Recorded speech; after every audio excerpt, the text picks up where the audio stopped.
জাপানের ক্ষমতাসীন দল লিবারাল ডেমোক্রেটিক পার্টি এলডিপির আইন প্রণেতাদের ভোটে দলের নেতা হিসেবে নির্বাচিত হয়েছেন সাবেক প্রতিরক্ষা মন্ত্রী শিগেরু ইশিবা।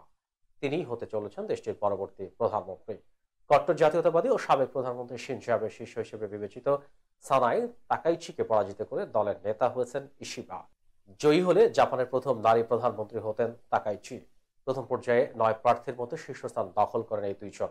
আজ রান অফ ভোটে 215 বনাম 194 ভোটে জয়ী হলেন ইশিবা।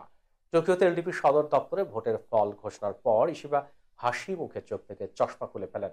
এরপর তার অশ্রু মাখা চোখ মুছে বারবার জাপানি কায়দায় মাথা নত করে তাকে শুভেচ্ছা জানাতে আসা দলের সহযোগীদের প্রতি কৃতজ্ঞতা ও সম্মান জানান তিনি।